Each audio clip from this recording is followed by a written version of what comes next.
Hello, welcome to the Sunday show. You've just caught me here helping pollinate my tomatoes.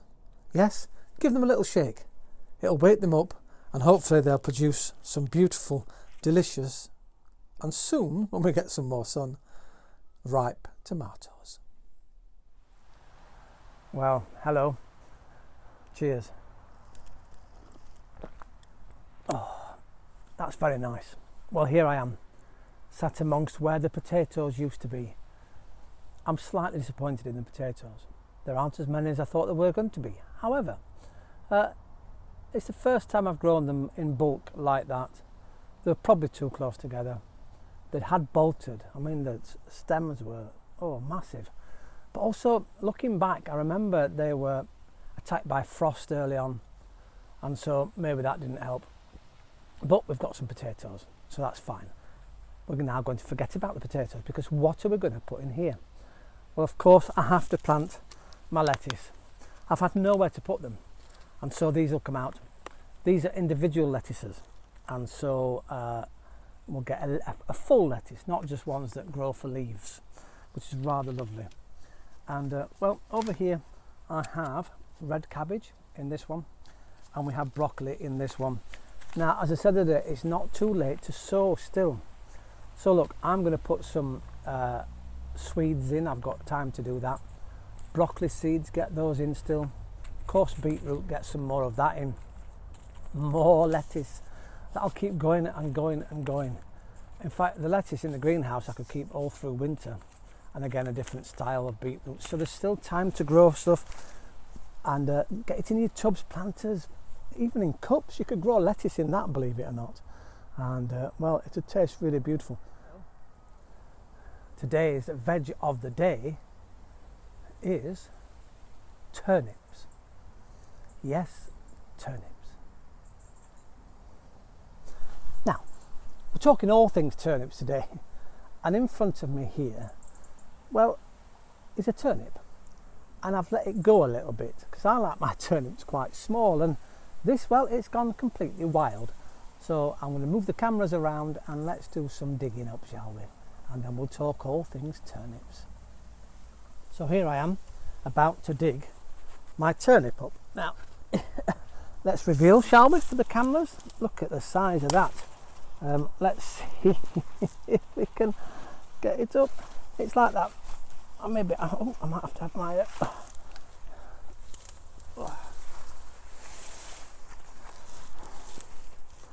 What do you think to that? My turnip. Let's go and have a chat, shall we? Marvellous. Well, here we are with our turnip. Look at that. It reminds me of that lovely story about the giant turnip and all the people come to pull it out of the ground. Isn't it glorious? Well, I'm going to pull some of those up and we're going to have that, I think, for tea tonight, which will be rather lovely, actually. Now, the history of the turnip. Well, it came to England with the Romans. They brought it via France and that was introduced here. Now, we use the tops. They're called turnip tops, and they have a slight mustardy flavour because, of course, they are from the brassica family, which are part of the mustard family. So, yes, believe it or not, this is part of the mustard family. Incredible, isn't it? I'm being careful because obviously we know about the leaves. They've got little spikes on them and they're quite, well, they irritate your skin a little bit. Now, the Romans loved them, and Hellenistic times they loved them as well.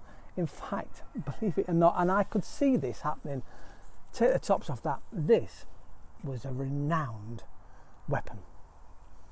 If you hated your public figures, you threw a turnip at them. My God, imagine getting that on the back of your head. It weighs a ton of it. It's fantastic.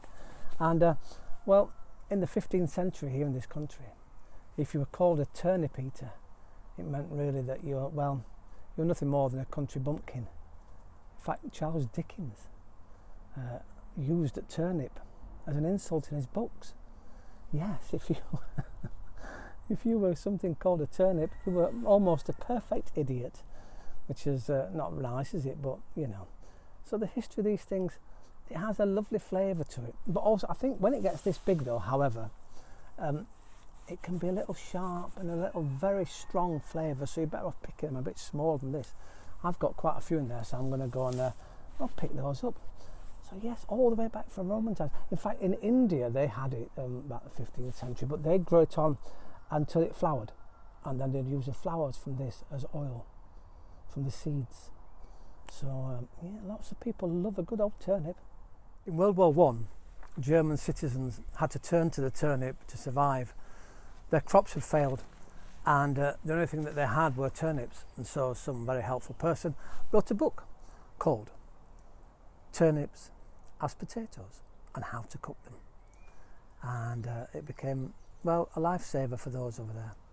Faced with food shortages of our own here in this country in World War II, British citizens, well, reluctantly turned to the turnip here for help.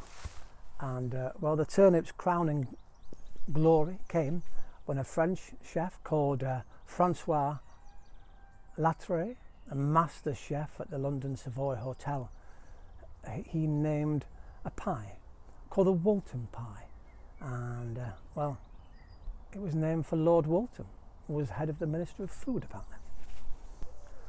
I've just been looking at the recipe for the Walton pie, and it needs, obviously, your turnip, but it needs some carrots, so I've just pulled a few.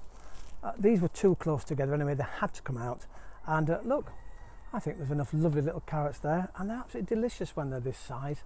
They're really, really nice. Now, as you know, there's at least 200 of these in there, so I won't miss a few.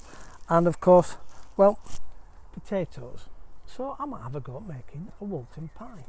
Other things included, we need some cauliflower and some parsnips. Now, I've not got any of those growing here. I have parsnips, but they're not ready yet. They won't be ready till October, November time by the looks of things. And well, I might have to just, I don't like using the word, go and buy a few. Now, don't forget, it's still time to enter the sunflower growing competition. Well, look, there's mine. It's shooting up, even in all this rain we're having. It loves the rain. And yes, it is an old roller, a painting roller. It's the tallest thing I had on the allotment. I think I'll need to find something even taller. Well, while stood here, it's time that we went off to see a viewer's garden, and we're off down to Derbyshire to see Steve. Now Steve this week has done something magical. He sent me a video, so sit back and enjoy Steve's garden transformation.